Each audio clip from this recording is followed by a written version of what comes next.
this place has just evolved into this bickering and nonsense and not really doing the job for the American people. It is the worst year of the 9 years and 3 months that I've been in Congress.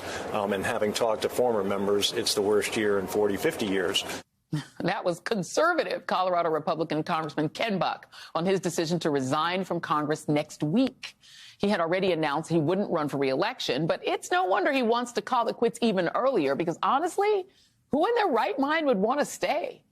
After all, the Republican Party has become one giant dysfunctional mess devoted to only one goal, serving Donald Trump.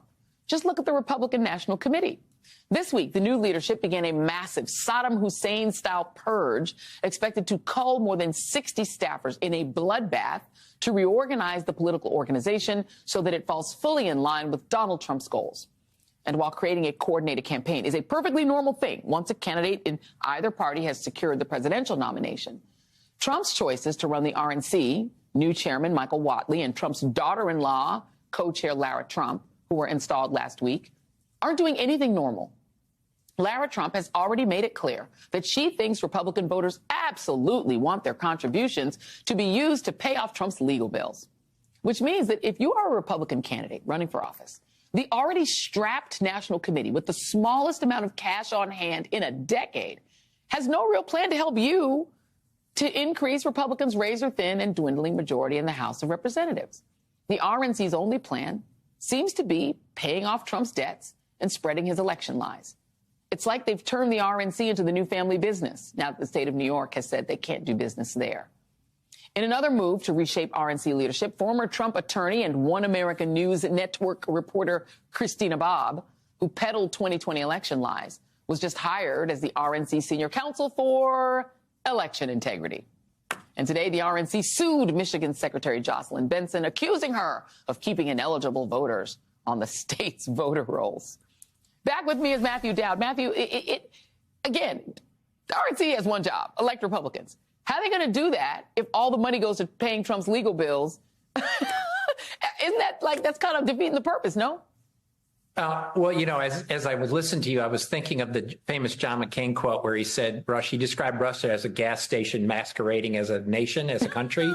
Yep. Is what this has become is a Trump Venmo account masquerading as a political party. That's actually what it is. And you talk to the former staffers and all that, and they're shocked, the ones that got fired, that Trump wasn't loyal to them in the course of this.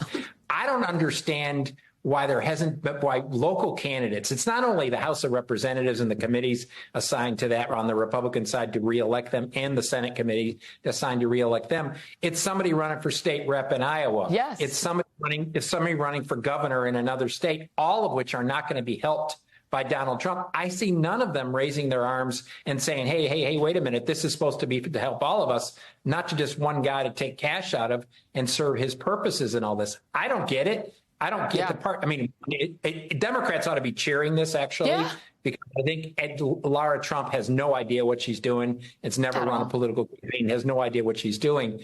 I didn't think anybody could be worse than the former chairwoman. This is worse than that. So Democrats, but as a legacy political parties and one or two political parties, the idea that you're openly corrupt and use money for personal reasons. I don't get why Republican candidates haven't raised their hand and say stop. Because it's a cult. It's a cult. They can't even complain. If you complain, then you'll be sent to the Trump gulag. I mean, they had a retreat, the RNC, like only 100 people went. Why would you want to go? What are you supposed to do? Go in and say, hail Trump, and then fall on your knees and worship a golden statue of him? What do you do at an RNC retreat? That's why no one wants to go. You've got Lauren Boebert. So Ken Buck is now, he's like, I'm out of here.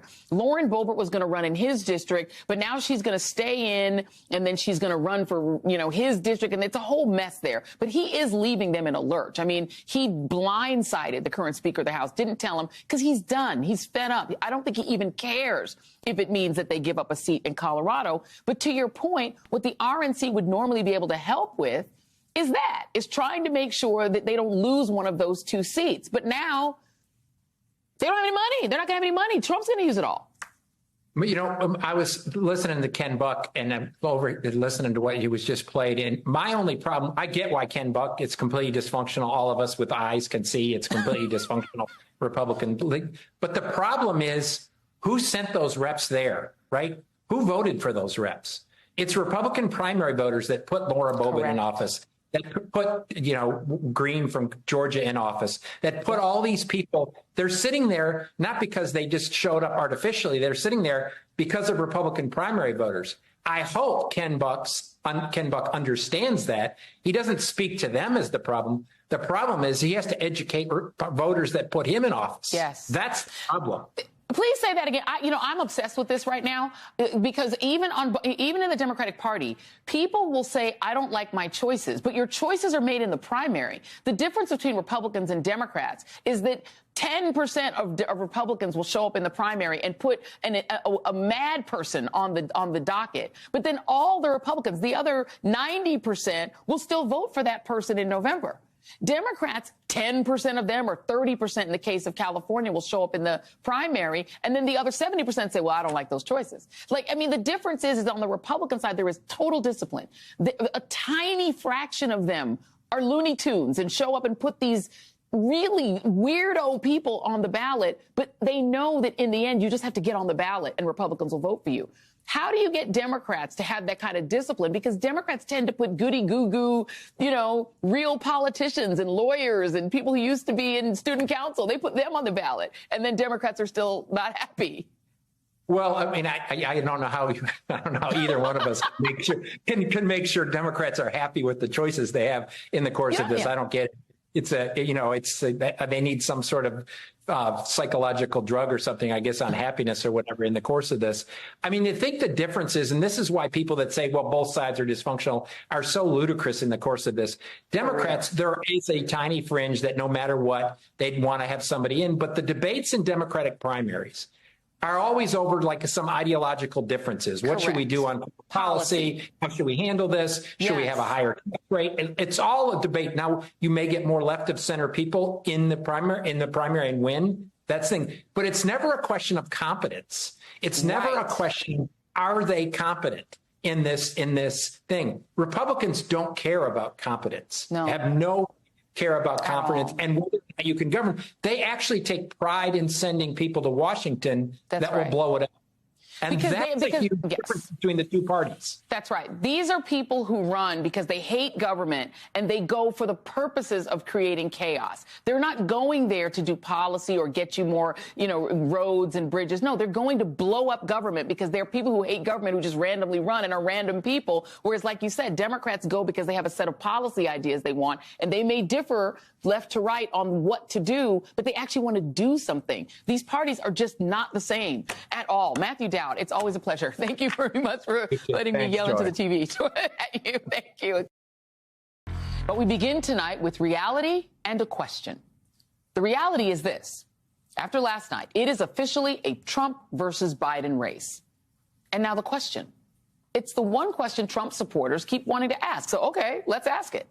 Are you better off now than you were 4 years ago? The old Ronald Reagan query from the 1980 campaign. Well, 4 years ago, to the day, this was our world. Breaking news tonight, President Trump declaring the coronavirus a national emergency. The move freeing billions for the fight as America contracts to slow the rapidly spreading pandemic. The number of cases in the U.S. rising to near 2,000, at least 41 deaths, all schools closing in a growing number of states. Millions of students impacted, houses of worship suspending services, landmarks, theme parks, sporting events, and concerts shutting down. The chaos at grocery store lines where they stretch out the door, shelves cleared out. COVID-19 was officially declared a pandemic exactly 4 years ago, and things haven't been the same since. It was a scary time. And for the long haulers and those with elderly loved ones, it still is 4 years later. What made the outbreak especially dangerous was the fact that America's president at the time, our germaphobe in chief, told reporter Bob Woodward he knew how bad it was, but he didn't tell us. Here's Donald Trump on February 7th, 2020, just 2 days after the Senate voted to acquit him on both articles in his first of 2 impeachment trials. It goes through air, Bob. That's always tougher than the touch. The touch, you don't have to touch things, right? But the air, you just breathe the air. That's how it's passed. And so that's a very tricky one. That's a very delicate one. It's also more deadly than your strenuous flus. So if Trump said that in February, that means he knew that the virus was a lot more serious than he let on publicly, even before America went into lockdown. But Woodward didn't share that bombshell until 6 months later when his new book came out and after the U.S. surpassed 6 million cases. In all that time, Trump lied to the American people about the dangers of COVID. It's going to disappear. One day, it's like a miracle. It will disappear. It's fading away. It's going to fade away. So supposing we hit the body with a tremendous, whether it's ultraviolet or just very powerful light, and I think you said that hasn't been checked, but you're going to test it. And then I said, supposing you brought the light inside the body, which you can do either through the skin or in some other way. And then I see the disinfectant where it knocks it out in a minute, 1 minute. And is there a way we can do something like that by injection inside or almost a cleaning? Wow. Well, as we mark the 4-year anniversary of the pandemic, we must note that since March of 2020, more than 1 million people have died in the U.S. due to COVID. We just need to sit with this number. For the love of God, we should at least remember it. Because history could easily repeat itself in a very bad way. As of last night, Trump and Biden are officially their party's presumptive nominees. So we need to take a hard look at these candidates, their records, their accomplishments, and the choice ahead of us. And yes, where they stand on the safety and well-being of every individual American. We're also in a unique position to evaluate these men because both of them have been president. We can compare their actual presidencies rather than vote based on their promises. Which era do you want to relive? The chaotic, frankly insane 4 years of crazy tweets, migrant kids ripped from their parents' arms, random fights with our allies, and 1 million bodies in the ground due to COVID? The bodies stacked up in refrigerated trucks because the hospitals ran out of room. The states fighting over ventilators, the old people dying by themselves and saying their goodbyes on iPads, the economy literally collapsing and all of us stuck in our homes for a year, kids having to graduate from high school and college on Zoom, or the Biden era, where the president is old, yes, and set in his ways and some of his policies infuriating. But at least he's sane and a grown up and capable of being reasoned with and pushed to change his policies. It is a serious question. Does anybody think that reliving the Trump era is a good idea or something America would even survive? What about the Americans who didn't survive? What would they think? Trump didn't want to deal with a public health catastrophe. He didn't want to take the blame or get bad press. So instead, he spent months pushing crack science, taking advice from snake oil salesmen instead of public health experts. He mainstreamed the anti-vax movement, which is going so strong today that we are facing measles outbreaks among unvaccinated children. RFK Jr. is back, embarrassing his family and running as an anti-vax presidential candidate. Trump turned against vaccines, even though it was his own Operation Warp Speed that spawned the ones for COVID. He elevated extremist politicians like Ron DeSantis, along with junk science and disinformation and horse dewormer, fake COVID cures. And let's face it, the Trump administration fueled the crisis and botched America's response. And that is the main reason he was not reelected. And they knew he would lose because of it. By June of 2020, even Trump knew that his handling of COVID was the reason he was not going to win. So what did he do right before the election? He unleashed Roger Stone, his sleazy friend with the Nixon tattoo on his back, who was later convicted of witness tampering and lying to Congress, to announce the big lie. Let's just hope we're celebrating. I really do suspect it'll still be up in the air. But when that happens, the key thing to do is to claim victory. Possession is 9/10 of the law. No, we won. You. Sorry, over. We won. Yeah. You're wrong. You. Joining me now is Matthew Dowd, MSNBC senior political analyst and former Republican strategist, and Dr. Uche Blackstock, founder and CEO of Advancing Health Equity and author of Legacy, A Black Physician Reckons with Racism in Medicine. Thank you both for being here. But Dr. Uche Blackstock, I do want to start with you. As a physician, as a medical professional, How do you feel in your spirit when people literally seem to have forgotten the million COVID dead and try to remember the Trump era as somehow a good time? Well, Joy, thank you so much for having me on. And watching that compilation of videos was just so incredibly sobering, because I will tell you that that week was the first time in my life I felt scared to go to work. And it wasn't just me, it was all of my colleagues, because we had an uncontrollable virus and a president who could not be controlled and who was not following the public health, the knowledge, the foundation of knowledge that's out there about how viruses spread. And so, it was so incredibly scary. Many of us just, we would get home from work and have to disrobe, and we couldn't even touch our family members. And then at work, we were caring for our very, very sick patients, and they were coming in actually with all different ages, all different medical problems. We were seeing a kind of devastation that we had never, ever seen before, not in our lifetimes, and even our older colleagues had never, ever seen before. So it is so heartbreaking that so many of those deaths could have been prevented if that knowledge had been disseminated and if the virus had been acted on in an evidence-based manner, in a way that we actually knew we had the tools, they just were not rolled out in the way they should have been. Yeah, let me play, I just want to play this, another piece of Trump. This is Donald Trump.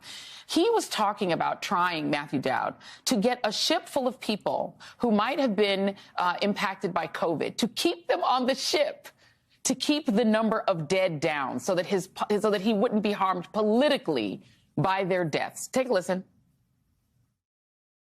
They would like to have the people come off. I'd rather have the people stay, but I'd go with them. I told them to make the final decision.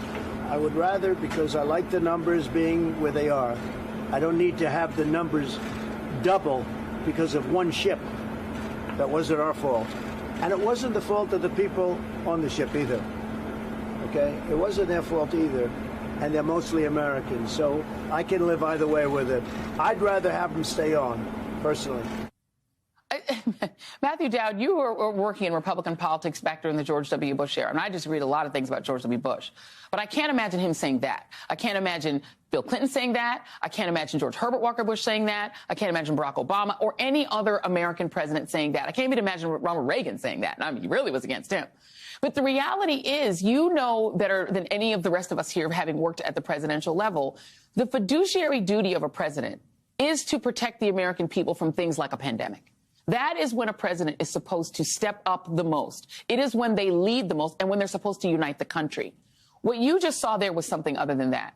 Can you explain to me how, if 9/11 changed all of our lives and the way we travel and everything about our lives when we get on a plane, how is it that people have blown off the fact that Donald Trump utterly failed at that fundamental duty of a president and think he should be president again?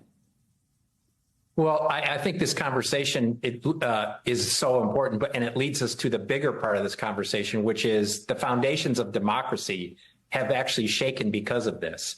Because democracy depends on the idea that we all agree on the common good, that we all agree that there's some common good that our leaders are supposed to actually help achieve based on a common set of facts. Now, George Bush, and I disagreed with him and broke with him after, and I broke with him related to the war in the aftermath of that. But George Bush actually believed in the common good of the United States of America, and he actually believed in a common set of facts. How he applied those, we could argue with, right, and we could debate and all of that. Donald Trump believes in neither one. Donald Trump does not believe in the common good, and Donald Trump does not believe in a common set of facts. And this health issue, you're so right, is one of the primary responsibilities of president is to protect us both from problems within our country and from without our country.